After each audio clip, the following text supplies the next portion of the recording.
My name is Danny Casey, and you're listening to Danny C Talking Sports. Let's get it, guys.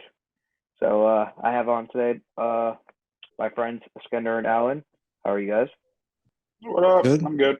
good, good. Good, good. All right. Chilling. You guys want to talk some basketball? Yeah. Yeah, man, All let's do it. right. Talk some NBA, baby. Let's do it. So yeah, guys, we're like halfway through the season, and it's been pretty crazy so far with everything that's been going on with guys having like 60-point games. Tatum just had like a 51-point game today performance against the Hornets. Mhm. Uh, a lot of good games going on from a lot of these guys, top guys out there, and just so I feel like it's been a pretty good season. But what do you guys feel like about? What do you guys think about the season so far? Alan, you want to go first? So far, it's been exciting. I mean, you're getting a lot of young guys finally getting that opportunity. For the first time in a while, most of the big names are healthy-ish. Right. We finally got to see a season where half the league is in crutches, and it's exciting to be able to finally get a full basketball season where you can't talk about injuries. Like obviously, you're going to get the injury here or there. Yeah, What the we got a couple Pacers guys were, out like in Booker and Durant now, but like for the right? most part, these top guys are I mean, playing. right, and they're not season-ending injuries. KD will be Exactly. back after the All-Star game. Same thing with Tyrese Halliburton and Book. So we're gonna get to a place where every major star is playing. Even the Kawhi is playing now, which is always a surprise. Yeah, no, right. And he's putting up great numbers. Yep, he's probably gonna take a day off in a week, but what are you Yeah, gonna do about it? it's true. That So is true. Literally. Skinner, what about you? What do you feel about the season so far? Definitely very interesting season. Every season there's always those players that blow up that nobody expects. And then there's always, the MVP candidates that are always coming back and doing their thing each season. And, we have the LeBron Jameses, of course, the Kevin That's Durant's, the true. Steph Currys. But then, we also have guys like Doncic, Tatum that are really emerging as like front runner MVP candidates. Jokic, of course, coming off his back-to-back MVPs, if I'm not mistaken. Like he is, of Could be course, third doing his time. thing. Yeah, and now Jamal Murray Three is times. back, and he's slowly Mm-hmm. reacclimating himself into the swing He's of been doing his thing things. so far. So Right, averaging and around like the about Nuggets 20 team and six. overall, Aaron Gordon, KCP, they have a good squad over there. Yeah, MPJ is relatively healthy too. He's also he's been doing his thing playing a for the bit most more part. consistently as well, right? I know, like the beginning of the season, we did have some injuries. So, like Lamelo was out for Mm-hmm. a while in the beginning. Yeah. Shea SGA, we were thinking he wouldn't come back for a while, but I he thought he was gonna be actually out for is like two also months, and then he came back like right. right at the beginning of the season. Right, with his injury, I don't think anyone expected him to come back super fast, especially with the Thunder, Yeah. being known for tanking. But hey, he's coming back. They're still not winning, but Yeah, but he's putting he up MVP like numbers. If they were a winning team, he would be in the top three conversation for sure. I agree. And also, to kind of also kind of try go to like this different point, but last season the Kings and the Pacers, they made that swap. And I Hmm. think, for DeMontis and Tyrese Halliburton. And I honestly think that has worked out very well for both teams this season I because I now agree. both teams are now in playoff contention, right? They're both like Yeah. fifth seeds in their conference or whatever. I think they both gel very well. The Pacers are rebuilding and Tyrese is looking like that upcoming star slash leader, Chris Paul esque type player. And Sabonis is, of course, mini Jokic over here, averaging close to a triple double, Hmm. being the main playmaker and facilitator. And he can score too, but I think most of that responsibility is with De'Aaron Fox. But yeah, no, this season's been great. I can't wait to see how playoffs shape up in a couple months. that trade with the Pacers and the Kings is the one example that you can kind of think of a perfectly fair trade. Everyone always talks about Luca and Trey, which I'm sorry, I can't find me one team in the NBA who would take Trey Young over Luka Doncic. It's not happening. It's the Mavs won that trade. Oh This yeah, trade, for however, sure. like each player has benefited from being in that different environment. And as a Sixers fan, yes, I'm still pissed off that we went the James Harden trade and not the Halliburton trade. But oh well. Yeah. I mean, you guys are, fourth seed right now, so Would have been first with Hallie. good, but yeah. I know this is a chance for you guys to get out the conference. You guys have a great shot. So We're gonna win the championship. After Ben Simmons got traded for Harden, I know like the Sixers were missing like a point guard, and I know James Harden is the main guy, like in terms of facilitating and assists and all Right. that. But I like that Tyrese kind of got the opportunity to step into like a bigger role, and he's really done his thing this season. He's not the traditional type of point guard, of course. He's mainly a scorer, but Yeah. he's done that pretty well. He's very efficient, over 20 points a game. He'll still give you a handful of rebounds and assists. He does his job very well, being like a tertiary option on the team and getting points, threes, spacing the floor. So I think like with enough improvement, I'm pretty sure he'll be a very integral piece on the team. And you still have Tobias and Joel, of course, MVP candidate every year. So I think the Sixers are going to be definitely contenders for the next couple of years. It kind of all depends on Harden though, and he Right. can be kind of injury prone, but if he can just keep it going through the playoffs, I'm sure they can make it easily. Eastern Conference Finals. Right. Or I mean, he's usually not beyond. injury prone. It just comes back to the playoffs. Usually, like something always happens with him, and he just doesn't get it going for some reason come playoff time for the most part. So I feel like if he does, because I think he's really the key to his team besides Embiid and a guy like Maxey, then I think they could go really far and possibly end up being in the finals this year. But we'll see. So, but speaking of the finals, though, do you guys have any early title contenders? I still think it's the Celtics. I think Yeah. you had all this adversity at the start of the season. Nobody thought they would make it after the coaching change, and then Right. they're Team still Joko. in it. They're first place. They're playing well. Obviously, Tatum had 50 today. Yeah. He's putting up And, borderline MVP numbers, and Jalen's playing just as well as he did last year. So I think if that team stays healthy and they start clicking, and I think they matured after last year, they're right. really in a good place to make a long, deep push, especially in an Eastern Conference that isn't as tough as people make it out to be. I think like you get past Boston. I mean, you get past Brooklyn, and that's kind of I think your big competition there. But I'm not all in on the Nets yet. I know they won 12 in a row or whatever it was, and they're Right. dominated in January. But they need to stay healthy. That's always a big question with them. And they haven't always gelled well in the playoffs between who is the main guy there between KD and Kyrie. And it's obviously KD, but you know how Kyrie can be. And they're just not a great defensive team, really, right? Ben Yeah. has to play. Ben is – what are you going to do with Ben Simmons in Ben a has playoff to put up situation? numbers to score in the scoring department, and I think that would definitely make a huge difference. And Right. he needs to be that third option.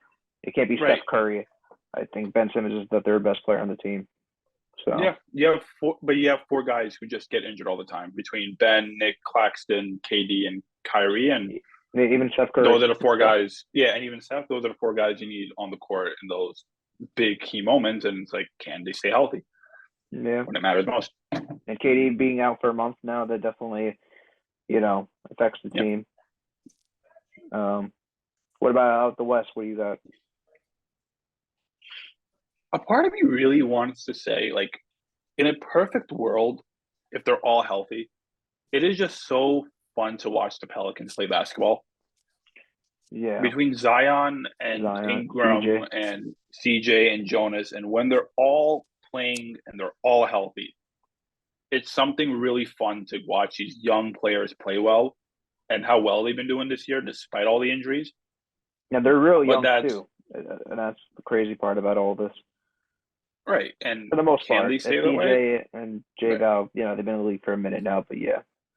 And I agree with you. This is what the first or second real full season of Zion we're getting, and Bi's had his injury problem. I think that's probably been the biggest injury of the year so far.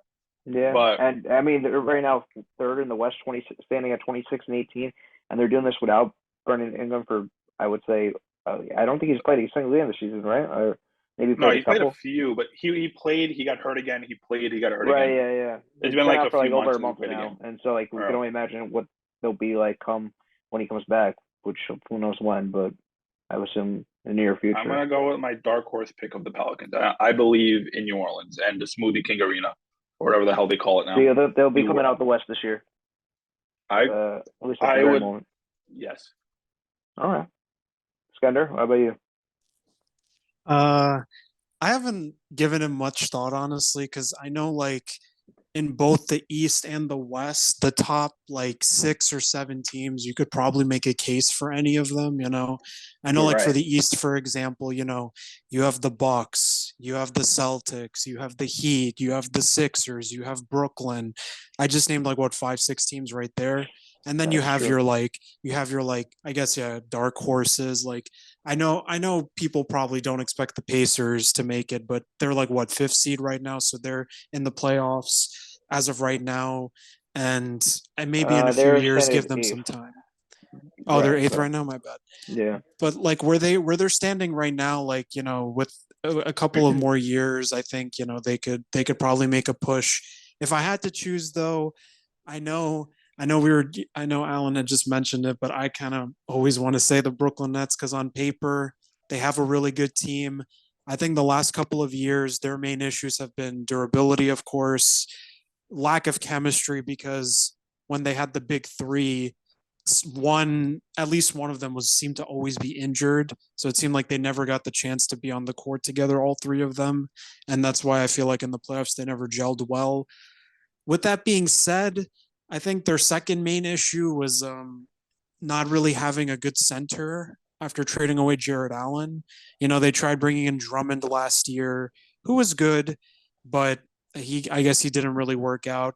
But with that being said, Nick Claxton, albeit with some questionable durability, has kind of stepped up as a good like rim protector, shot blocker, rebounder, and that's kind of what they need, right? They need some kind of rim presence because you Yeah. can't have That's what KD they've been playing all lacking for the five past few positions, years. right? They can't have KD doing everything, defending and scoring and passing, and leave that responsibility to like Ben Simmons if they're all healthy and they can get their chemistry up. I think they have a really good shot because I mean, KD is KD, albeit he is like 34, 35, but he's still playing at an elite level. Kyrie is Kyrie too. It's really just a matter of the durability. Ben Simmons too. He can be great. He doesn't have to be a prolific scorer because you already have that in KD and Kyrie, and Seth Curry, Joe Harris, whoever's playing that like shooting guard spot. Even TJ Warren too. He just came back like a month ago or so, and he's been a really good scorer off the bench for them. And if he can get back to like the way he was in the bubble, which I doubt because the team is so stacked, but to Right. have that kind of scoring off the bench efficiently, I think they have a good shot this year. But again, there is always the can they be durable enough? Do they have the chemistry, et cetera, et cetera. So I'd go with the Nets again, but I can also see the Celtics making it again because, like again, like Alan was saying, and like I mentioned before, Tatum's improved this year. Brown is still elite. They have very good chemistry. Rob Will, uh, being that rim defender. Derek White is solid. Malcolm Brogdon is solid. They all have good pieces. So, but I can make a case like that for like the top 5 teams. Heat could run it back if anything. Sixers have a shot. So, but I'm gonna go with the Nets on this one. But for the West, I'm not sure about the West. Would I be lazy and just say Warriors again? But uh, I don't know. I'd rather see somebody else make it this time. I don't think Phoenix is going to make it just because this season they've been very dis- disjointed and Booker's out and Chris Paul is out and I don't know. There just seems to be the Phoenix Suns have a really bad rep this season. I don't see them making it unless they can pull off some kind of miracle. Uh, some people might make a case for the Lakers. If they're healthy, they could maybe make a push because what's the point? You have an aging LeBron. You kind of have to make it or else you've just wasted his time and your time by giving up all these picks for AD. and future talent. So I don't know about the West. I'm gonna kind of leave that as a question mark for now. If I had to choose the safe option, I would just say Warriors, but I could realistically see like Pelicans could make it for sure. Maybe the Grizzlies. I don't know. They might just be like a good regular season team, but in the playoffs, I'm not sure. There's a lot of good options, so I'll just say Warriors just to be safe. There's a lot of cases you can make though. I mean, I think the Warriors are always the safe bet. But the first thing that they have to do is make the playoffs, which is something they are fighting for right now. But Yeah, we'll but they're see. also like they're hurt. Like when They were, stuff comes back, it's back to business as usual. They'll be fine. They're gonna make the yeah, no, playoffs. I think they're definitely going to make the playoffs though for sure, whether they're seventh, eighth, or whatever seed. Yeah. So they're definitely still obviously the team to worry about, considering they just won the championship last year, and they always somehow find a way to get it together come the playoff time. But yeah, I also wanted to say that like a lot of the good teams in the West right now, the playoff teams, they're all very young. Grizzlies, Pelicans, Kings, right, even like yeah, they have Sabonis, but they're still fresh. It's like their first year in potential yeah, playoff contention. I don't see them winning the chip off rip like that, but I mean, I guess crazier things have happened, but I just feel like all of these teams in the West right now, like give them a couple of years, sure, but then you have like the veteran kind of teams, the Suns, the Warriors, the Lakers. So it's kind of really weird. It's like, do you just go for like a veteran led team, like one of those three, or do you pick one of those younger teams? That's why it's a little difficult for me because the East, it's like you have those top five teams that you have always been seeing in the playoffs the last 5 years. But in the West, I feel like it's kind of different now. Lots of new talent has emerged, and Sabonis on the Kings has really pushed them into the playoff picture now too. So it's like it's interesting. The West is definitely very interesting this year, I'll say. no, yeah, for sure. So What do it's you got right difficult now, for East and West? so Brooklyn Nets for the East because on paper I like them the most, and if they can fix their issues, I'd go with them. For the West, it's tough to say. I'll just say Warriors because it's the safest bet. All right. Well, those are both obviously really good choices.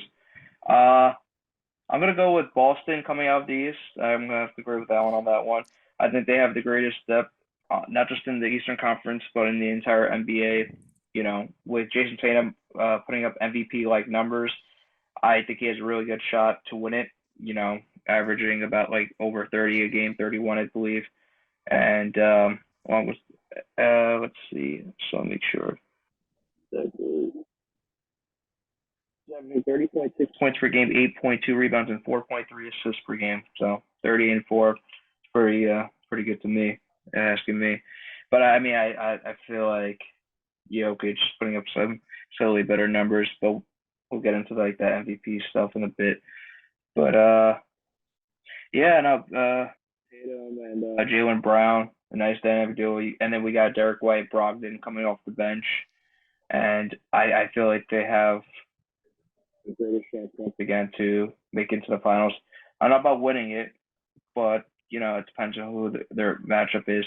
The Warriors, I think again coming out of the West is always a great possibility. But honestly, I really like Denver. I know they're first place right now, so obviously that's a good reason to say, Denver. But like, if Jamal Murray stays healthy, because I think he's honestly the key to this team, and along with the likes of Michael Porter Jr., KCP, Aaron Gordon, I think Aaron Gordon's improvement to becoming this 18 points per game scorer definitely helps. Uh, I think they'll at least be in the Western Conference Finals for sure. And it's either them or I think even Dallas. But the thing is, you were making good points about how these guys, the hot streaks of like Tim Hardaway Jr., Spencer Dinwiddie, Luka basically can't do on his own. You, definitely obviously is able to win the most games by doing it by himself. But I think honestly, losing out on a guy like Jalen Brunson, who's now playing for my team, the New York Knicks, definitely hurts their chances a lot to make a huge playoff run because he's part of the reason Jalen Brunson, I'm speaking of, that he's part of the reason why they were able to get to the West Conference Finals. because Luka was out a few games, and so I just don't feel like they have like that second guy, and relying on the likes of Spencer Dinwiddie, Tim Hardaway Jr., and Christian Wood. I just don't think it's enough. But I think Denver or Golden State, it's definitely gonna be a toss up. And once Golden State gets healthy and right, with Curry, Klay Thompson, and the other guys, yeah, I mean, it's hard to beat Golden State, especially come playoffs. But it's very interesting, especially Memphis and New Orleans. I like them both, I really do, but they're also very young. I think it's gonna take them another 2 to 3 years, even Sacramento too. So yeah, I like to, man. Well, who am I even kidding? To be honest, I kind of have to agree with you, Skender. I think I don't know if you said Golden State too, but yeah, Golden State honestly they might do it again. I don't know if they're gonna win it, but I think they might be in the finals once more. But I really do like Denver a lot. So I mean, we've we seen also this have exact Denver team.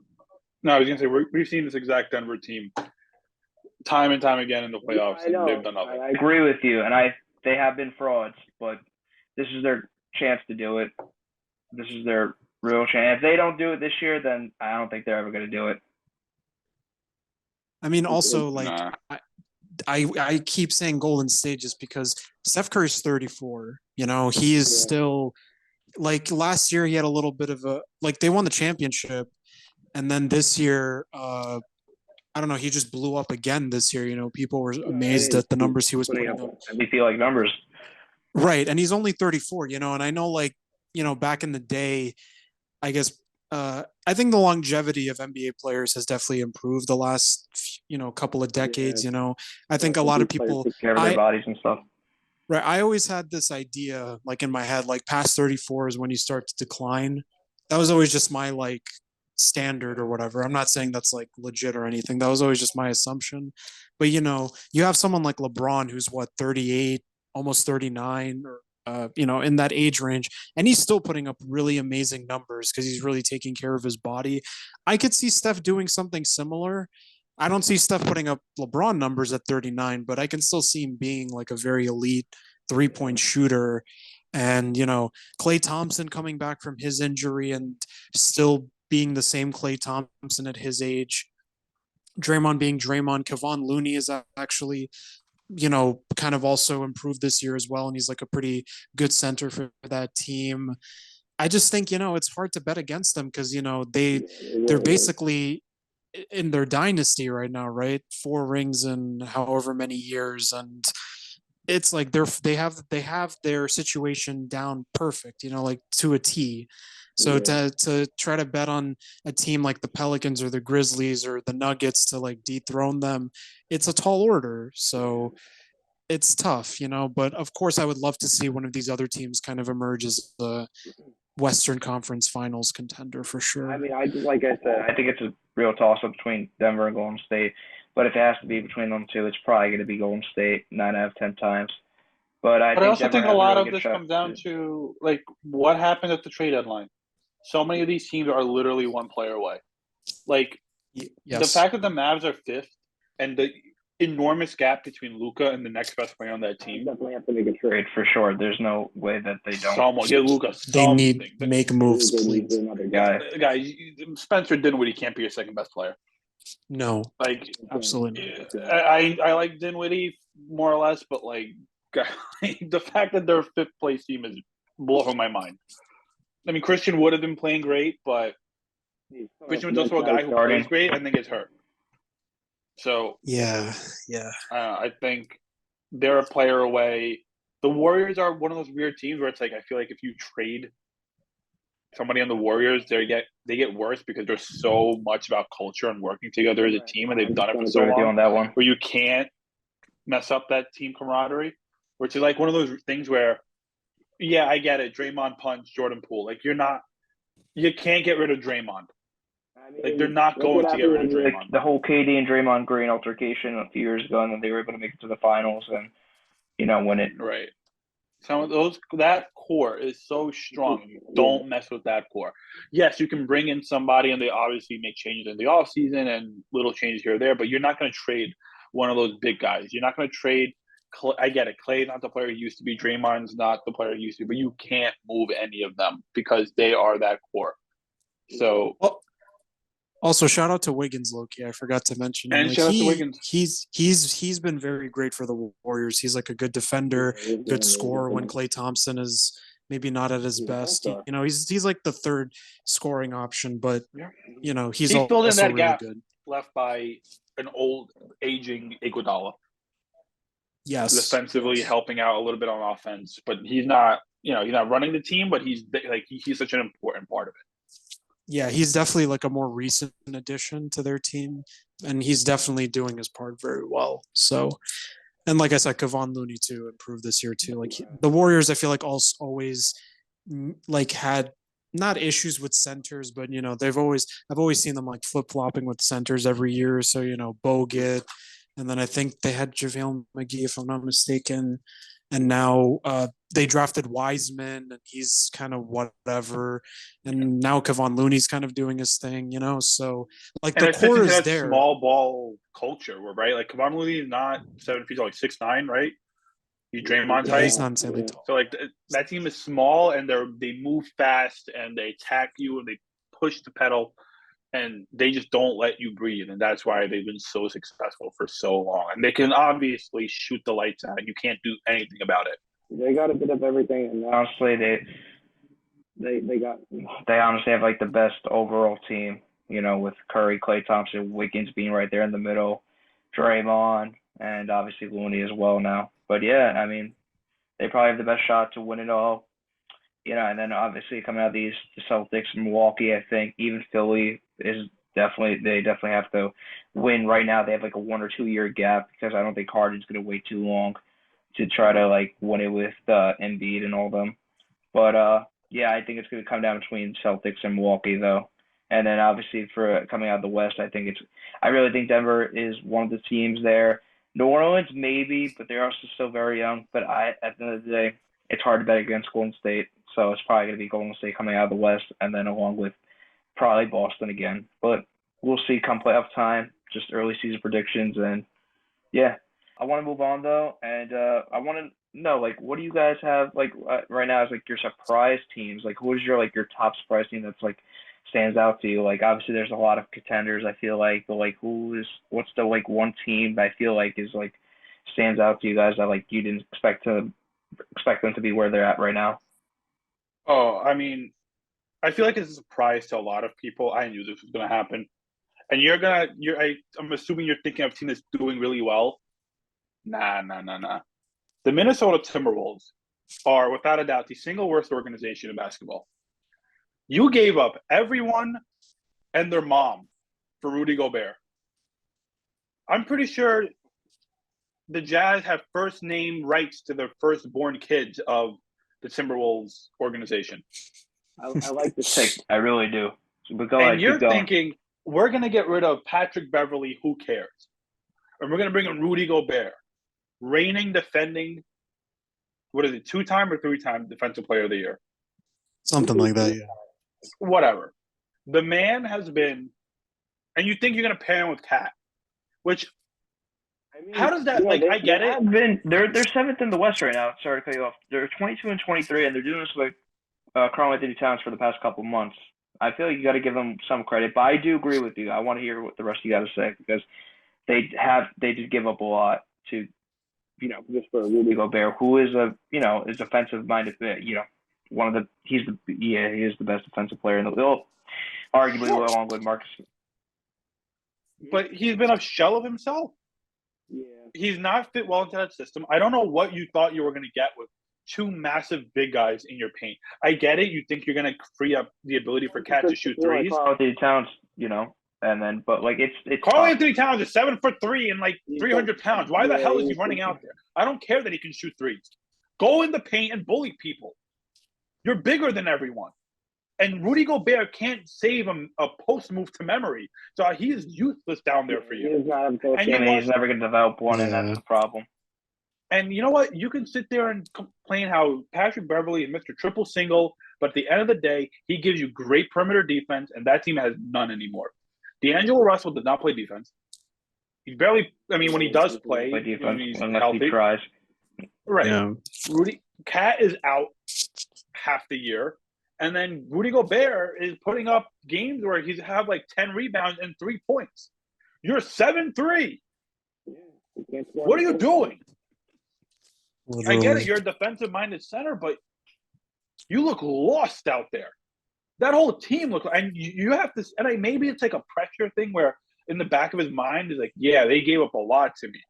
But like we're talking about a guy who single-handedly locked down the entire league 2 years ago for like 6 months because of COVID. And now he can't lock down the most basic guy in the paint. First of all, he's always been a fraud.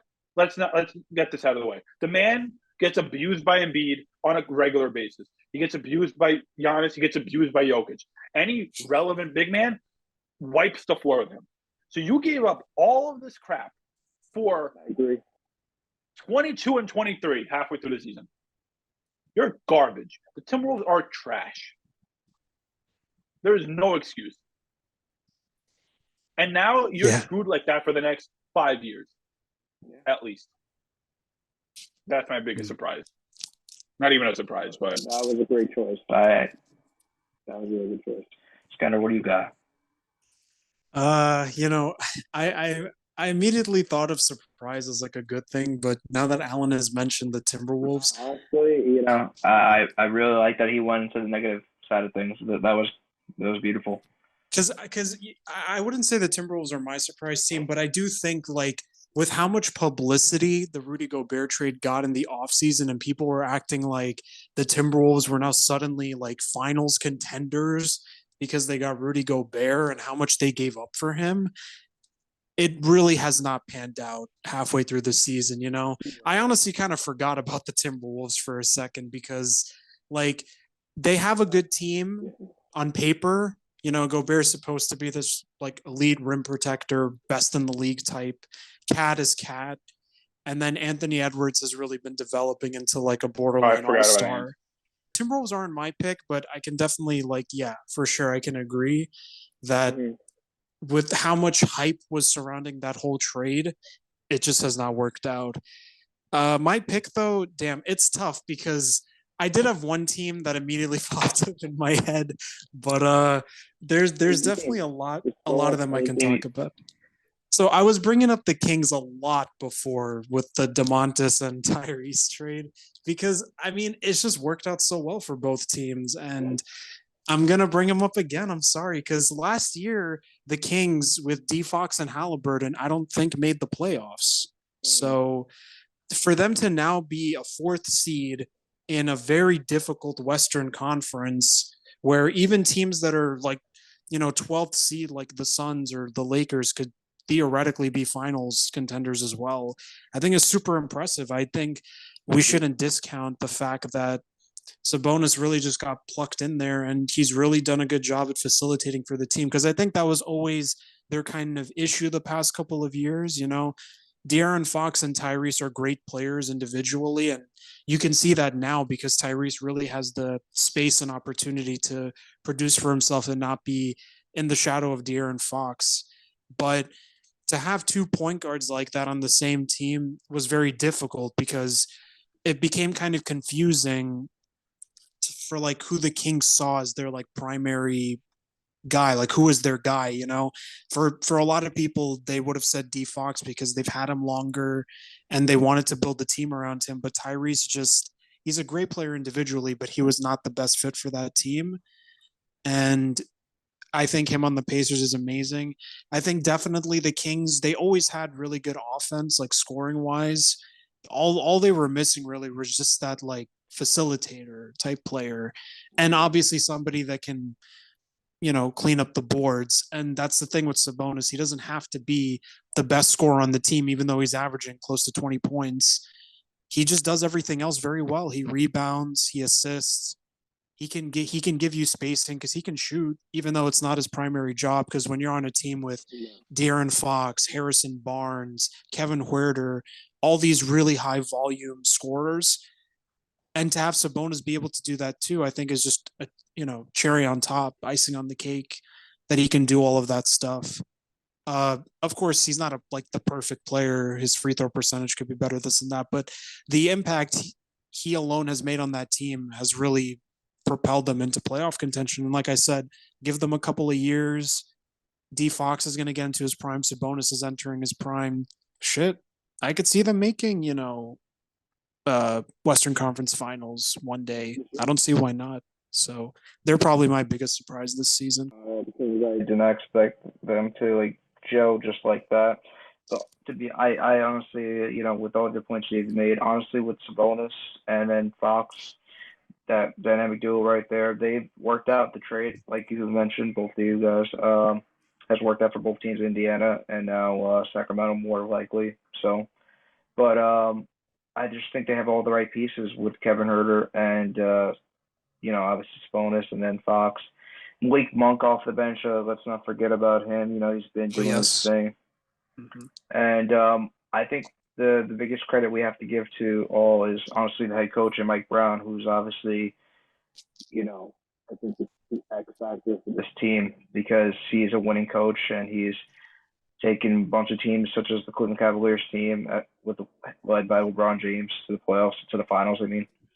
Yeah. And I think, but to be able to gel so early on while they're so young, and Sabonis this is his first full year with the team. I'm heavily impressed. Them being fourth place right now. New Orleans is another team. I'm a little shocked that they were able to get it going, but I'm at the same time. I've been saying it for the past couple of years, especially with Zion being out and this and that. They had the depth. They still have the depth. It was just a matter of time for them to just get it going. And now that they are, I guess it's not as surprising for me. But I will say the Kings are obviously the surprise team for me. I didn't think about the Timberwolves, but now that with Allen mentioning all these great points about them, yeah, I agree with everything that he said. And honestly, they should be better because I had them as a top 4, top 5 seed going into this year. But at the same time, looking at it now, I'm not surprised. Considering the fact that one, obviously Towns is hurt, but two, whether Towns is there or not, they were still probably going to be hovering on that 6, 7, 8 spot because they were probably never going to get it going. They were trash with Cat playing. They're trash now. They're always trash. They were still going to be hovering on the spot anyways because they were still never ever going to get it going because they're just not a good team. That's the bottom line. Period. Point blank. There's nothing more to it. And so I'm going to have to agree with you, Alan, as well. But you guys, those are the two teams I definitely think are the top of the questions in terms of disappointing for sure with Minnesota and then obviously being good as they are with Sacramento. Utah was another team I had early on, as I think everybody in the world did. But they're right now they're in the 10th spot, so they still have a great chance to make the playoffs. And I really like their team. I did not expect them to be doing what they're doing, especially when they have a really good chance to make the playoffs. And we'll see what happens with them. But I mean, just like everybody else, I feel like they were supposed to be the worst team going into this year. And yeah, I mean, we'll see. I kind of hope they do because I really like their players, especially Laurie Marketing. That's my guy right there. So yeah. But yeah, man. Let's talk about since we're talking about surprise teams, how about surprise players? I already mentioned one myself, and maybe I could start off if you guys don't mind. Yeah, go ahead. All right. My guy, Laurie Marketing, who I believe is going to be the most improved player without a question. No doubt in my mind, averaging 24 points and 8 boards a night. Doesn't get better than that. I mean, what more could I say? I mean, this guy has had an interesting career so far with the things that's going on during his Chicago Bulls era. And now going to Utah, fresh new start, coming from Cleveland. And he was never able to have that chance to be, a big guy. He was just a rookie a few years ago, just trying to find his spot and being this young guy. And finding his place in the NBA, but also he was hurt a lot of times. Now he's been healthy for most of this year. He's the starting power forward, and he was able to just take advantage of the opportunity. And now look where he's at, 24-8, and given it's going to be in Utah the All Star game, because he's by far, without a doubt, an All Star and in my eyes, most improved player. I mean, we definitely have a couple other contenders for sure, but I really do like Lauri Markkanen. And there's other guys too that I could definitely get into, but I wanted to just really mention about Lauri Markkanen. And they just have a really solid team, Utah. Colin Sexton now back into the mix.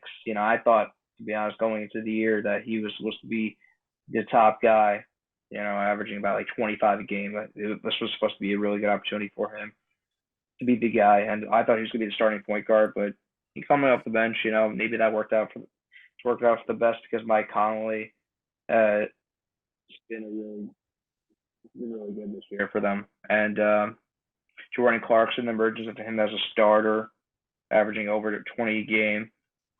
And Jared Vanderbilt. And then Walker Kessler being a rookie. He just had a 2020 game today. I mean, Yeah, really impressive. As a rookie, being, I believe, just for Utah. But they got a really solid team, and they're a team on the rise for sure. But yeah, my guy Lauri Markkanen, man. I mean, there's not much more I could say other than he's been that guy for them. And yeah, who do you guys have though as your surprise player though? Eskender, I'm just going to be shocked to hear your answer. Okay, I wonder who it could be. No, it's not who you think it is because Sabonis, am I right? No, because here's the thing with Sabonis. He was always putting up these types of numbers the last couple of years. He's very underrated to me. I just think now that he's in the situation that he's in, his stats are the same, but just his impact on the team is a lot different now. Because he's always been the guy to average like 18, 10, and 6 or whatever. He was doing that on the Pacers. He's doing that now. I just think that, his skill set just works really well with the Kings.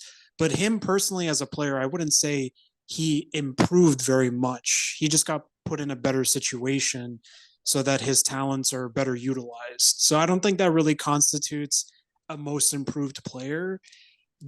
I'm looking at the teams right now, Lauri is definitely on my list. He's not my pick, but he's definitely on my list as well, because like you were saying, Danny, I also was expecting Sexton to be the guy for the team because he was doing that on the Cavaliers. And although they weren't really going anywhere, he was still the main scorer on the team, and he was averaging 24 and whatever. And I kind of thought he was going to come back from his injury, be the number one option, and, everything would be great because everyone was expecting the Jazz to tank this year because they just gave away Donovan Mitchell, Rudy Gobert. They got so much in return that it just seemed like a no-brainer for them to tank. But lo and behold, I mean, the Jazz really came out the gates running. And, again, Lauri Markkanen, very surprising. He did have a really good rookie season on the Bulls. And I think after that, it was just a case of he was just on a team with so many good players. And then he got injured a lot too. And on the Cavaliers also, he didn't get played very much because you're playing with Garland. You have Jared Allen, Evan Mobley. He didn't really get the chance to really shine as much. And that's why on the Jazz, he had the perfect opportunity. And there you go, 24-8, like you said, definitely up there for most improved. But I would probably go for, maybe not that surprising, but I'm probably going to say either Donovan Mitchell or Tyrese, and for different reasons. So Donovan Mitchell, I would say, because when he originally got traded to the Cavaliers, a lot of people expected his numbers to go down because now he's playing with Darius Garland, and you have Evan Mobley, who is supposed to be improving and supposed to be one of the centerpieces of the team. And then Jared Allen, of course. So I remember a lot of people were saying that his numbers were going to go down and like he would still be good, but definitely not at the level that he's at right now. I remember a lot of people were very surprised with how much he blew up this season. And Darius Garland was out for a decent chunk of the beginning, so it really gave Donovan the chance to be the main guy. Donovan Mitchell, because everyone expected his usage to go down, getting traded to the Cavaliers, but he's actually exceeded his expectations for sure. So I'm definitely going to say him and taking the Cavaliers to the potentially the playoffs this year. Yeah. I originally was going to say Tyrese Halliburton. I think Tyrese Halliburton is incredible. He's averaging 20 and 10 with 4 rebounds and 3 threes a game. He's been unbelievable. He's injured now because the Knicks have to ruin everything, but he has been out of this world good. And people forget he's 22 years old. I feel old talking about Tyrese Halliburton, and I'm 24. His jump in just 3 seasons has been astronomical. I am stunned a 22-year-old is playing this well. But I'm going to give somebody else credit here. For the last 2 years, one man has been getting nothing but disrespect that he does not deserve, and that is Russell Westbrook. Russell Westbrook is going to be 6th man of the year. I am sick and tired of the disrespect that this man has been given for the last few years of his career. Oh, Russ isn't a winner. Russ doesn't want to do this, that. Russell Westbrook has made the playoffs every season of his career before he came to the Lakers. Having Russ and LeBron on the court at the same time with AD was not a great fit. There are 3 ball-dominant players. They're not great shooters. Not surrounding them with other not great shooters was a terrible idea. Putting Russ on the bench, making him 6th man, and giving him his own rotation to run out there with has been unbelievable to watch. Yes, the Lakers are still struggling. The Lakers have bigger problems to fix. They can't shoot well. They can't play defense well. A 40-year-old should not be putting his entire team on his back. And Anthony Davis has been consistently a health mess. The man cannot stay on the court. I think he had like a nice run for about a week, and then he got hit. I believe he was jumping, and then he got hurt in midair, which, okay. Yeah. The guy's making up injuries at this point, but whatever. But through all of it, Russ has been there. Russ is averaging nearly a triple-double. He's shooting – on paper, it's like 40%, but in reality, ever since he got moved to the bench, and he's actually been shooting pretty well. He stopped shooting as many threes, and it's helped him out. I think people need to put respect on this man's name. Russell Westbrook has been – he is a future Hall of Famer. He's an MVP, and he has not – yes, he's slowed down a bit. He's not putting up those OKC numbers anymore, but he's still an elite-level player. And I think we should appreciate what we have for the next few years before he retires. Because we have never seen a point guard at his level play the way he's playing athletically. You got Westbrook, I assume. I'm going to go with Westbrook. I'm going to give Westbrook most improved player and 6th man of the year. Laurie's great. But Laurie, I feel like when you put Laurie in a situation where he is the number one guy and you give him that opportunity and he stayed healthy, we saw flashes of that last year. Russell Westbrook was being asked to get removed from the league last year. That's true. This man was getting roasted because he bricked the 3-pointer. Ooh. Okay. And then he dropped 22, 8, and 9.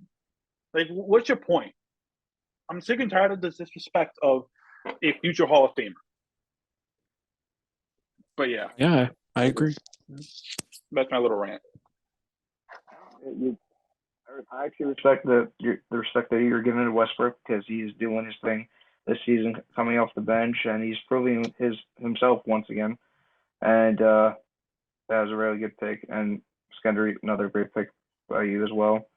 But yeah. So let's move on, guys. I want to talk about a couple of New York teams, if you guys don't mind. Talk about my Knicks, my New York Knicks, and some Brooklyn Nets, because we got to throw them in there. Let's do it. So yeah, I don't know. We talk about the Knicks first. I mean, either way, it doesn't really matter to me. But I definitely want to talk about my Knicks because they're 60th conference right now. Fortunately, they did lose today. It was a heartbreaker. Jalen Brunson missing the buzzer beater, which was yeah. But that RJ dunk, honestly, to tie the game, it was a poster dunk. He did get fouled. He should have had the free throw to try to win the game. But the refs were just not on our side this game as they aren't on most nights. But it is what it is with that. But we tried, and honestly, if we just stepped up on the rebounding side of things and touched up on a couple other things, I think we could have had the game, and we should have. But yeah, who wants to go first? Because I mean, I could go on all day about my Knicks, but I think I'll go last, and then Alan, I'll you go on got it. about the Nets as well. So why don't you go ahead, Alan? Let me get the Nets out of the way first. I think Right, the go big ahead. thing. Let me get the Nets out of the way. I think the number one thing we learned about the Nets this year, that it was Steve Nash was the problem. You do not. Yeah. I don't care if you were the greatest player of all time. It does not mean you're a good coach, Yeah. right? There are some people. Right. It's one of those. I heard this being used to describe Barry Bonds one time, where Barry Bonds is the greatest hitter to ever play baseball, for example, right? But he wasn't a great coach because to him and players on that level, you are thinking so far ahead of everyone else, you don't understand why people can't be as good as you. For example, like Michael Jordan, greatest of all time, depending on who you ask, is a terrible owner. Like he does not understand why people cannot do what he did on the court. And the same thing applies for Steve Nash and any other first-time coach. Jason Kidd had years of coaching experience before he got to Dallas, right? He had some success, some failures. In my opinion, the single greatest coaching move in the history of basketball when he spilled a cup of water on the floor. Pure genius, if you ask me. But you gave Steve Nash the biggest team on the planet with two of the biggest stars in the world as his very first coaching job. You got to the playoffs because of their ability, not because of your ability. They carried you. Yeah. And when one of them goes down, you collapse and you had no idea what to do. You couldn't coach them in the playoffs. You could barely coach them in the regular season. Maybe Steve Nash one day will get another coaching job, maybe on a smaller market team that doesn't really have much to do, and he can learn as a coach without the pressures of working for the Brooklyn Nets in those conditions. But clearly, Steve Nash is the problem. He's gone. The Nets are playing great. Look, Danny, I love you, man. Y'all are trash. I don't know how many years you guys are going to buy into this story where you have a great regular season, everyone shows up, and then the second the playoffs start, y'all win one game, start chanting, you want Trae Young, and Trae Young walks into the Garden. Maybe my favorite place on the planet Earth, Madison Square Garden, the greatest arena in the history of sports, and whoop your asses so hard for 4 games. And we want Brooklyn. You want to stay in game 2. You want to win a game 2 first before you want Brooklyn. What the hell do y'all expect to happen again? Actually. You did win game 2. I'm sorry. We lost in 5. You lost. There we go. I'm sorry. Thank you for correcting me. You lost in 5. You should have won in the first 6. 2. Yeah, you did it. And now you guys are getting hyped because Julius Randle. This always happens to me. Every time I trade somebody in fantasy basketball, they become better. I'm offended. Julius Randle has been going off. Don't know what happened. Absolutely out of his mind, and he's been playing out of his mind. Jalen Brunson has been taking whatever Julius has been taking. RJ Barrett had like a meh start, and he's been playing pretty well despite the injury. But y'all are going to get to October as a solid 6th seed What was it, baseball? October? Oh, wow.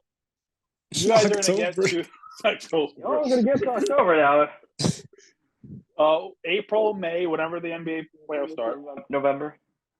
Yes, you're gonna get to November. There we go. I was talking about Barry Bonds, and it got stuck in my head with baseball. Yeah, baseball. I get it. Yeah. You guys are going, and Julius Randle will once again choke. Jalen Brunson has not proven himself really in the playoffs. Not like leading a team. He was the number 2 to Luka. It's not that it's a little easier when you're the He was number literally 2. the number 1 option last year in the entire playoffs. He was probably the best player in the playoffs last year overall. Yeah, it helps when you have that other guy on your team. Luka there, and he was doing it honestly by himself for the majority of those playoffs, and to be able to honestly lead it, the Dallas Mavericks for without Luka, majority of that playoffs to the Western Conference Finals, because Luka definitely was part of the reason. Because the last 2 games, Luka was there, and then that's why they were able to beat the Phoenix Suns and be able to go to the conference finals. But I don't know. Without Jalen Brunson, I don't think they would be where they're at. Sure. I'll give you Jalen Brunson. He's been playing great. I don't think he's going to keep up 30 to 40 points a game like he has the last month. No, of course not. It was just a really good week, or it's been a really good month per se. But go ahead. Mitchell Robinson will once again decide he doesn't like basketball and not play. He'll get injured, like he always gets injured every other week. And he's been fairly healthy for the most part this year, but go ahead. Yeah, until he decides he doesn't like basketball. He's like Ben Simmons. And then Tom Thibodeau is just not like – he's not a playoff coach. He's had great teams his entire career, and he can't get out of the second round, really. Right? He got close with the Bulls when Derrick Rose was in his prime. Finals, yes, and then he got his ass handed to him by LeBron James. Which I get it. LeBron was what LeBron was. They also had the big 3 and all that, and yes, obviously. I think they won 7 games, I think. Something like that. I don't remember what it was, but no, I think they won 68 or 66, something like that. No, I meant in the that's serious. I think it was 7 games. Maybe it was 5. Oh, I thought you meant the regular season. They did have like a 66. They did. I think they had the best record that year, actually. Yeah, that was the year the Rose won MVP. He is a great regular season coach. Like, he was a great regular season coach when he won his well-deserved Coach of the Year award. But you're gonna get past. Theoretically, right now, who are you playing if you make if the season ends to end today? I think it's Cleveland. Pretty sure. Can you get past Cleveland? Well, actually, it's Milwaukee. Sorry. And also, I don't think we can get past Milwaukee now. But I think our best bet is against Cleveland, if you're asking me. Oh, if you get against Cleveland, Donovan Mitchell is going to walk into the Garden and drop 60 a night as like payback, some kind of sadistic payback for not trading for him. Y'all thought RJ Barrett was too much for Donovan Mitchell? It wasn't just RJ. It was RJ, Obi Toppin, quickly, and we can't think 4 or 5 first-round picks, but sure. You do it! You do it for Donovan Mitchell! Instantly! No question! No question! He's not Rudy. He's not Rudy. I hate, I get it. Picks are important, whatever. You're betting on a possibility.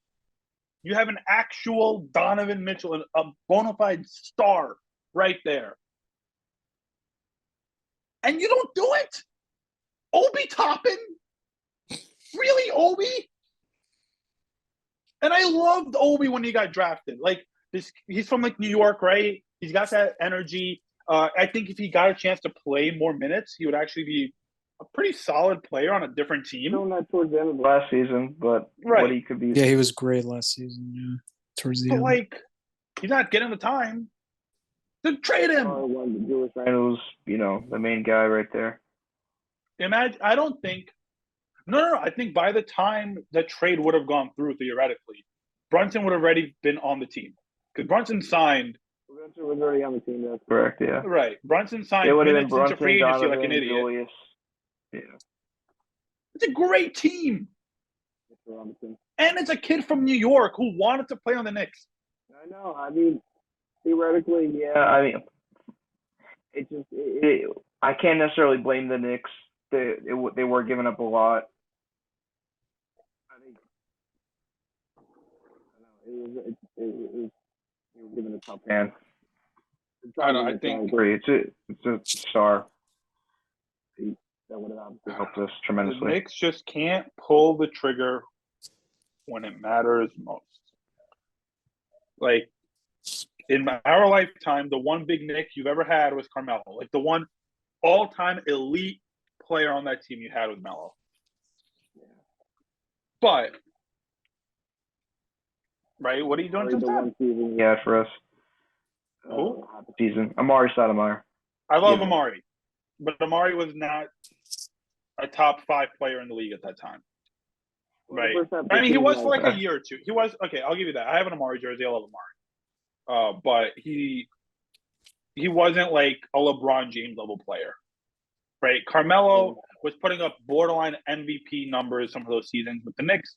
He should have been more towards the MVP conversation that one year he had for us, the 2012-13 season. I don't think he got enough respect that year, and he literally led the league in scoring. Well, I'm pretty sure LeBron won that year. LeBron won that year, and LeBron should have won every single year he was in Miami. Derrick Rose should not have won that MVP. I get it; it's a cool story, youngest MVP ever. That was LeBron's MVP. But I digress. You're the Knicks. You're New York. The Yankees just gave Aaron Judge $1 billion and the key to the city. The Knicks can't bring anyone here. Like, it's a joke.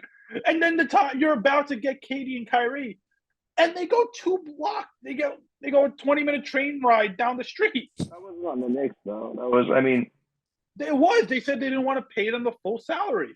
They didn't want to give KD a max or Kyrie a max. One of them. That's true. Now, granted, KD and Kyrie have not worked out, right? As far as we are right now. KD was one shoe size too big for making it to the finals, but other than that, get out of the first round. But yeah, I say getting out of the first round. I was at that game with Eskender. It was very exciting. I'm like, I still think it was. I will agree that if they did beat Milwaukee, obviously they probably would have. I don't say obviously, but they probably would have won to the finals. And I don't know about winning it, but yeah, probably not. But like, you're the goddamn Knicks. The best player in the history of your organization, Patrick Ewing, who didn't win anything. Like, do something. And I get it. You want to shit on James Dolan, but James Dolan also has a hockey team that made it to the finals a few years ago. Like, not the World Cup, sorry. Stanley Cup. Like, come on, guys. Yeah. Y'all getting excited about the same thing every year. I do think we're making improvements, though. I'm going to get into everything I want to say. I'm going to definitely have some counter arguments to what you got to say, but I want to hear what Skender's got to say, and then I'll get into it. But you can start off by talking about the Nets if you want as well. I think a lot of good points have been made so far. I think I talked about the Nets a good amount already in this talk, so I'm going to keep it brief. Yeah, the Nets basically, again, they have a really good team on paper. They added some good pieces in the offseason. Again, Seth Curry, TJ Warren, really good players. Claxton's coming into his own. Again, as long as KD, Kyrie, and Simmons are healthy, they develop that chemistry. I really see no reason for them not making the finals because, I mean, KD is KD, Kyrie is Kyrie. Kyrie and KD both have finals experience, so they do have what it takes to get there, in my opinion. Again, it's just, can these other factors work out? And that's basically my thing with the Nets. And again, yeah, that year where KD's foot was on the line and they could have beat Milwaukee in that game 7, the same Milwaukee team that went on to win the finals. I definitely think they had a shot to win that year because that was against the Suns, right? So I definitely think they could have had a shot that year. So I have the Nets making the finals again this not again, but I have them making it this year again if all these factors work out. So hopefully it does. In terms of the Knicks though, I mean again, yeah, the Knicks always seem to have this reputation of every now and then making the playoffs and then just completely getting smoked in like the first or the second round or whatever just because I feel like they just never had the team necessary, like good regular season team, but just not that 2013 team kind of reminds me of the Luca team. I don't think it was not that bad, of course, but it's just you really just have Carmelo, Amari, and just like a bunch of other people that can't even remember off the top of my head. So this year though, Yo, Steve Novak, put some respect on that man's name. no, that guy is was also sixth man of the year that year. Tyson Chandler, defensive player of the year. See, yeah, it was all great until Amari punched the fire hydrant. Definitely changed something. I actually don't think that was the same year. Oh no, what? I think it was the year before with Amari. Punched the fire hydrant. No, but this year though, I will.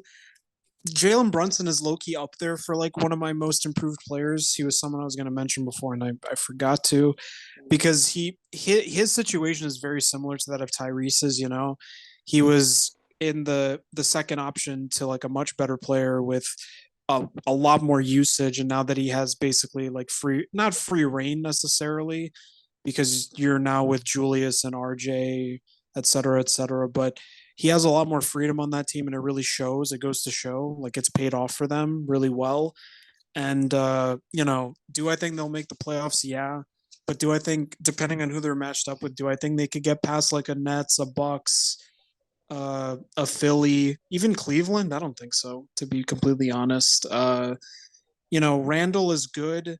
I don't see him as like this like superstar type player though. I think on like any other championship contender team, he's probably like your third option, maybe second at best, depending on how you construct the team.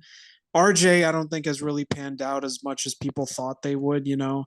People were saying like, oh, he's Zion's teammate, so people probably half expecting him to be as good as Zion, which looking at that now is like, no. Brunson is amazing again, but the rest of the team is kind of mid in my opinion. Again, Mitchell Robinson, good when he's there, useless when he's out. And then I don't think the Knicks have a bench like that either, if I'm not mistaken. I mean, yeah, you got Quickly, who's good. Obi is okay. They don't even play Derrick Rose anymore. I hear they want to ship him off to a contender because they feel bad. So again, Knicks are solid this year. I do think they also have this history of like being too scared to like take that risk of acquiring these star level players and playing it safe, even though it doesn't make sense considering Julius is like what 28. I don't see what you're waiting for. You might as well just pull the trigger and do something, even if it turns into like a 2014 Brooklyn Nets situation.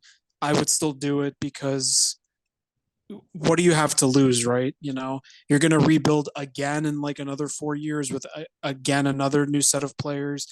It doesn't make sense. So, do I see the Knicks making the playoffs? Yes. Out the first round, probably not. So, that's my take. You guys have made really good points, though. I will start off by talking about the Nets, and then I'll get into my Knicks. Okay. With the Nets, though, here's the thing. It's KD and Kyrie. That's it. That's what their team is, and that is all they ever will be.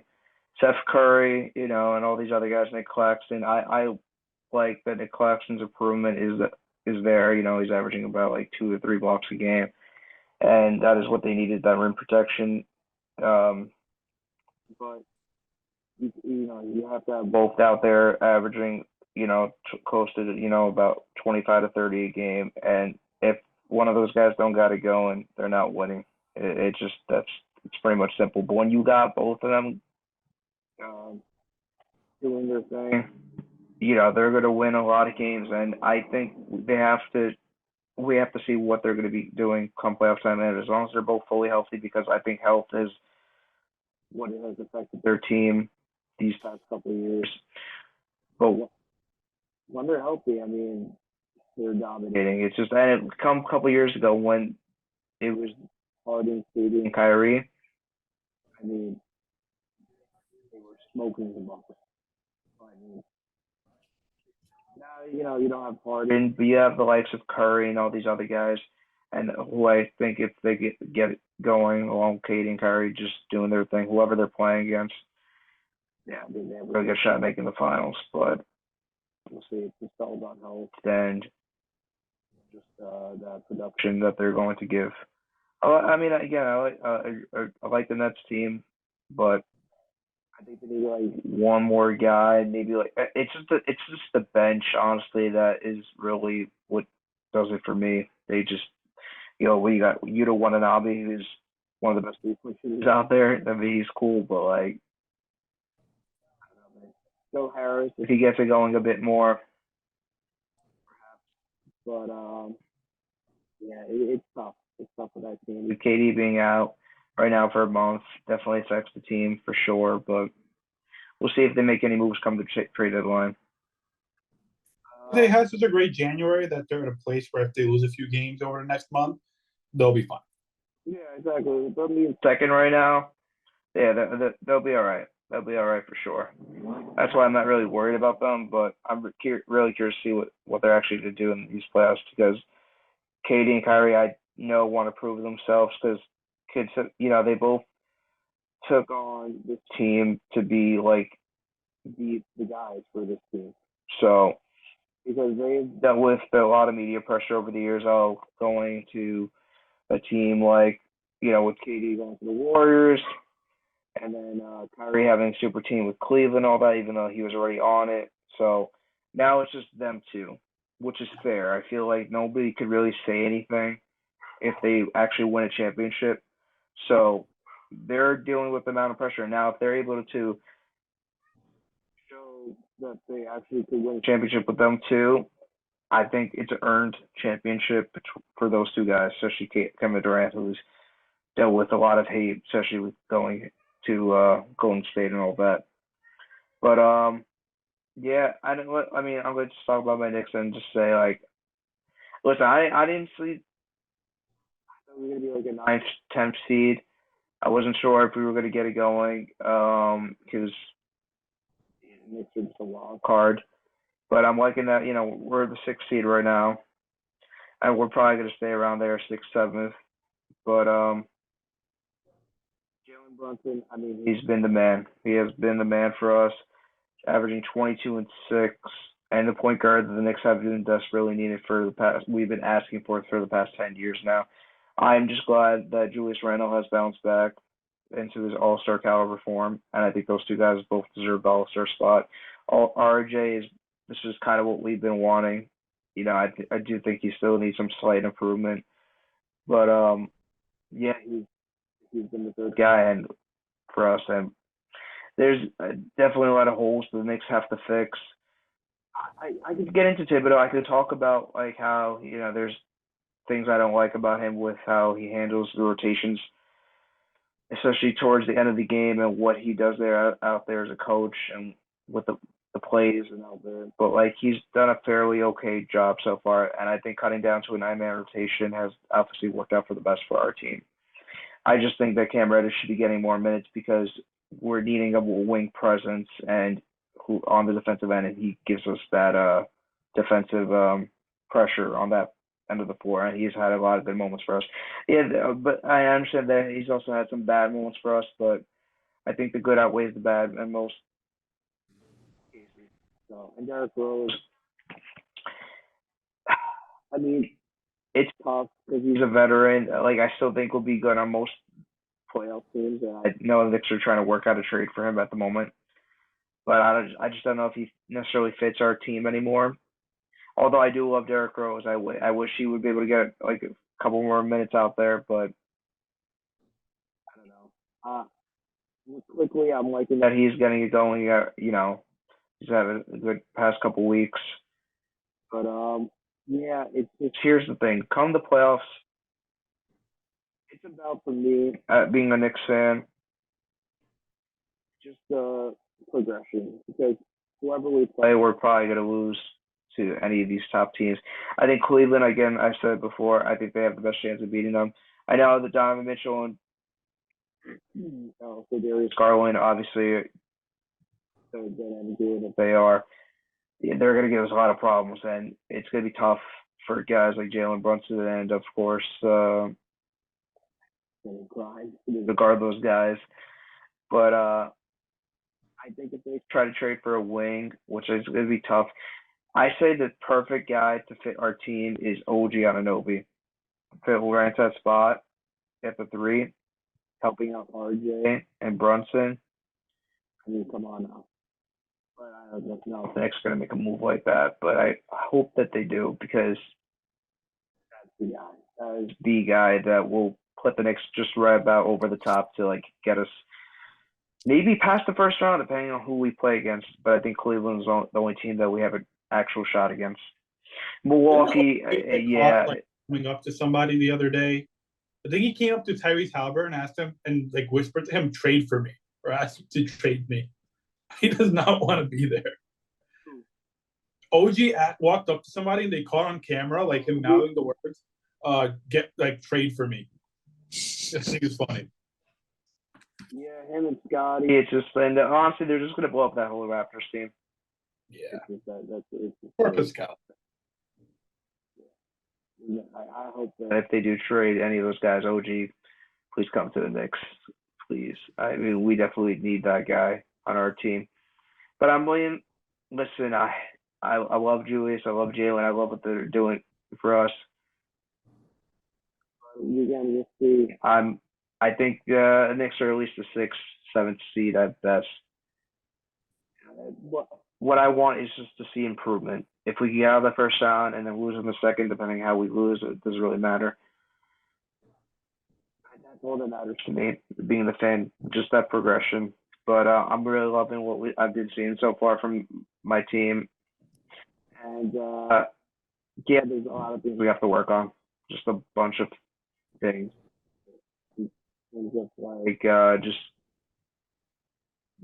again, with a guy like Julius, too, he's been unselfish and most this year, but there's times where he wants to be the guy, but he has to also realize that, you got a guy like Jalen Brunson, who's your star point guard. We have to let him control the offense. RJ, too, is getting it going. And then just the little things we have to work on. Just, again, passing the ball, rebounding. It has been one of our strong points this year, but today not so much. And then just blocking in on the defensive end. But the Knicks have been, they've just been a good team. But they are who they are right now. They're going to win a lot of games.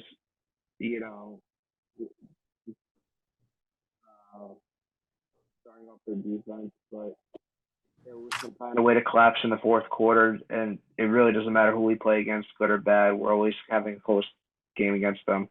That's why if they somehow fix up some things, I think we could give whoever we play against some problems, but we're probably losing any of these top teams. We'll see what happens in the playoffs. But yeah, man, I mean, liking my team, and I just want to see if we could just try to make some small improvements and adding key guys to our team, like OG Anunoby, maybe come the trade deadline. And I think the Knicks have to make pull some triggers over the summer. Missing out on a guy. Donovan Mitchell was huge. I don't necessarily blame the Knicks for passing up on Donovan Mitchell, but we probably should have, honestly. We probably should have. There was a missed opportunity, and I don't know when an opportunity like that's going to come again, but let's move on. I want to sort of the last thing I want to talk about with you guys. Let's talk about the MVP. I feel like we all have a clear idea who it may be, but or honestly, we could just talk about our don't see MVP right now, and we could just bring up some other candidates in mind. But I guess who we have for like our top three, and then just maybe get into a little bit of that. So like why I feel like why they're our MVP or and our candidates as well as for our top three. But yeah, let's just get into it. Skender, who do you got? All right, so I have two clear choices for who could potentially win MVP. My third one, I'd probably have to think about it for a second, but my number one choice I would have to give to Luka Doncic. I think the last couple of years, especially last season, right, was when he went to the conference finals, if I'm not mistaken, or was it the year before? I don't know. I think it was last year because then they lost to the Warriors, right? I think it was. Yeah, it was last year. So I think Luka Doncic for the last like 2, 3, or honestly, I think like since his sophomore season has just been carrying the Mavs team, and little by little he's gotten them to the playoffs. And then last year to make the conference finals with that team is nothing short of amazing, considering the last time I've even heard of someone doing that was probably like a LeBron, just taking a bunch of, I don't want to say nobodies, but definitely players that if you had placed them on other teams would not be anything better than like a third or fourth option.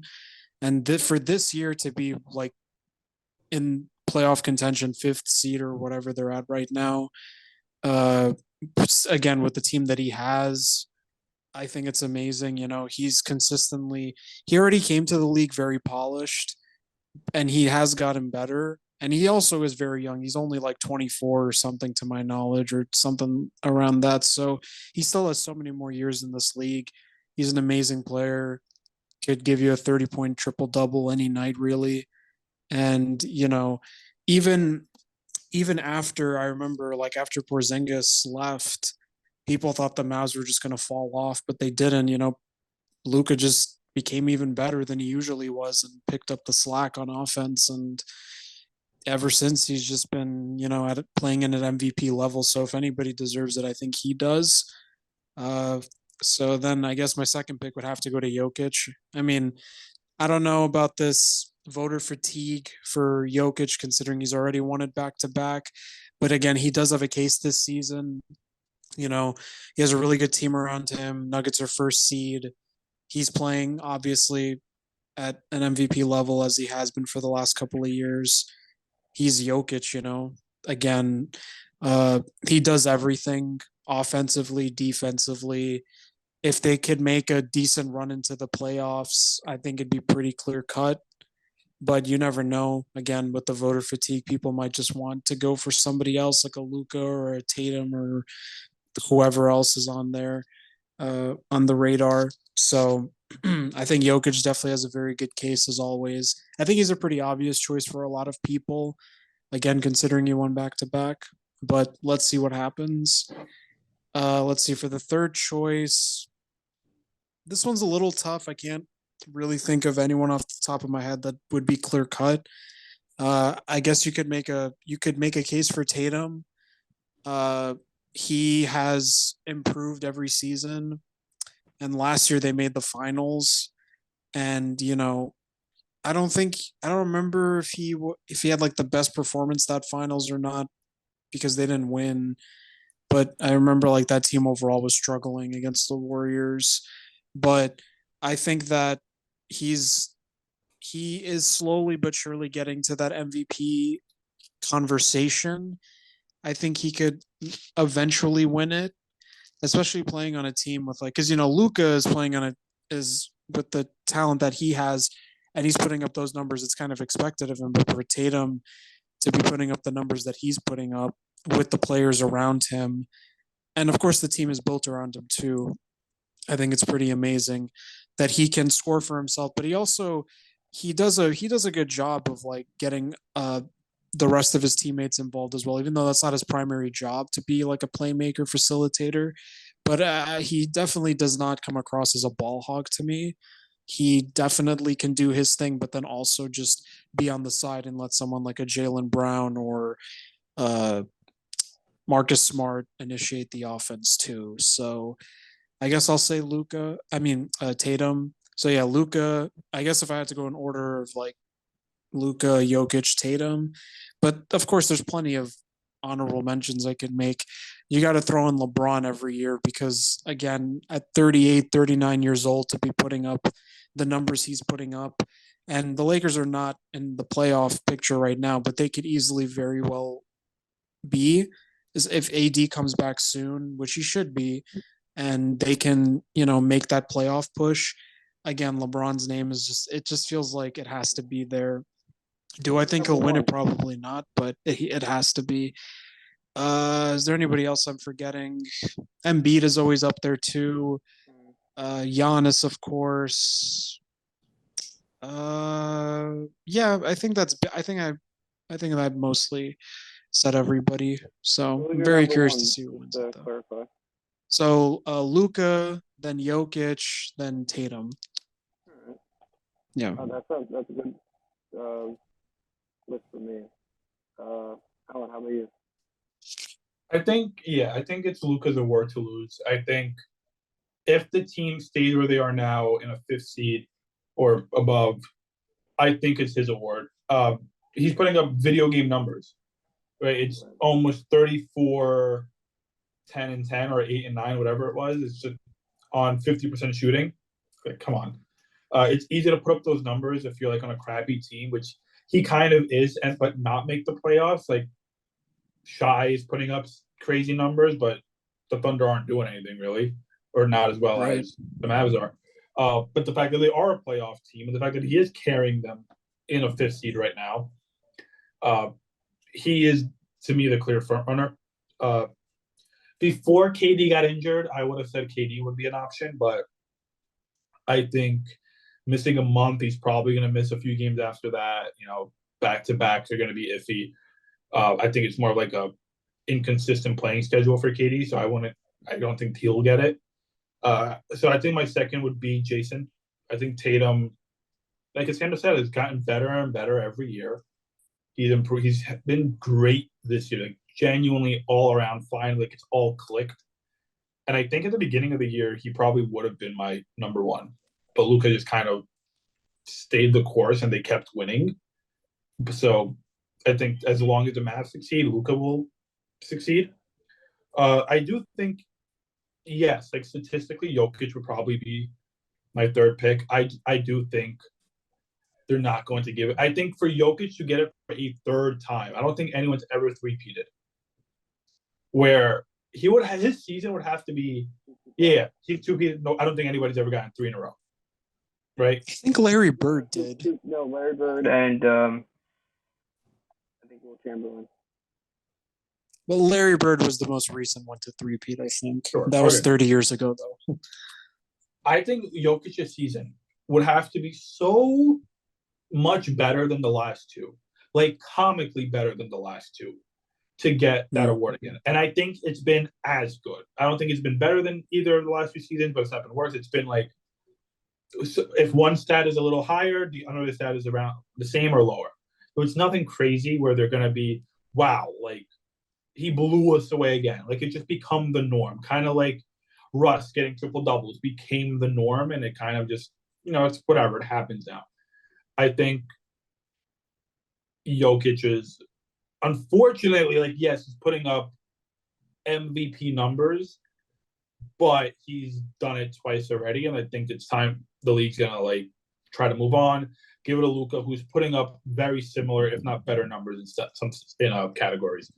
So yeah, I would give it Luka, Jason, Jokic, and then like as Eskender said, you also have to shout out LeBron, what he's still doing, Embiid, Giannis. The fact that they're a third seed and Middleton's been out all year is incredible, right? Giannis has really put that team on his back and really, like, he's not the most skilled player ever, but he's really pushed that team and kept them in the race. I just think that same thing with Jokic. He's 1-2 already. They're not going to really do it again, probably. I mean, yeah, no, that you guys have made really good points, and I really like your guys' list, to be honest, for sure. I think what they're going to do for sure, though, I think is Jokic is going to go with the repeat. He's averaging 25, 10, and 10 it's nothing crazy when you think about it in hindsight compared to what Luka Doncic is doing, 33, 10, and 10, which is arguably better, considering there's an 8-point difference. But it's the fact that Denver is the first seed right now, and he's averaging a triple double, averaging 25, over 25 a game in points.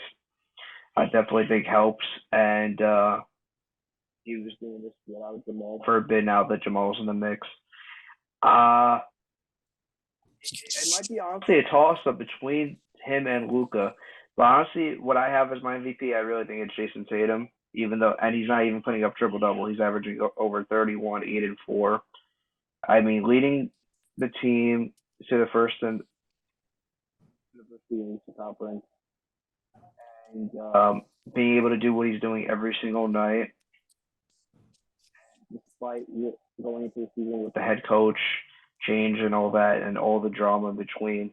He's really showing that he's proving that he's the guy. There's no debate between him and Jaylen Brown anymore. I think that is settled. And I just really like what he's been doing for them, and I think he's going to lead them to the finals once again. And I think it's just going to give all the more reason as to why he might actually win the MVP. But I think it'd be crazy for them not to really give it to Luka, considering the fact that Luka has barely gotten any help thus far as the season, and it's just been him, and they are the 5th seed. So it really comes down to where they end up seeding wise. But I think if they end up being a top 3, maybe even top 4 team in the Western Conference, I think they actually might give it to Luka. But now considering that they're 5th, but it just all depends on the seeding for them, of course. But I think Jokic is probably going to win and go 3-peat, and just because his numbers have been insane, and he's averaging 25, 10, and 10. But my MVP would probably be, my list would, if I would do it just based off my own opinion, it would be Tatum, Luka, and then Jokic. But I think it's probably going to go between Jokic, Luka, and then Tatum. And then you could have your honorable mentions in Giannis and Embiid as well. But yeah, I just really like Tatum and what he's been doing for them this season. But Luka, man, I mean, like you said, now in video game numbers, he's been out of his mind. The 60-point triple-double he had against my Knicks, I still can't get over that, how he was able to pull that off, and just the way that game ended and how it went into overtime. Absolutely insane. And I got to give Luka credit. That Luka is the man. Luka Magic is a real thing. Yeah. But yeah, I would say that's probably my list. I just really like Tatum. And he's the first in this conference, and I think the seeding and your performance matters. So, like I said, if Luka gets to that top 4 spot, maybe even top 3, Dallas Mavericks, I think he might actually win the MVP this time. So yeah, that is my list. And yeah, man, I'd like to thank you guys for coming on my show once again. I really appreciate it. And thank you guys. Oh, thank you. Thanks for having me. Thanks, guys. Yeah, no, I appreciate it. Yeah, that means a lot. And I'll definitely have you guys on my show again, as I've had before. And so yeah, that is that. My name is Danny Casey, and you guys are listening to DNC Talking Sports. I'll see you guys on the next one.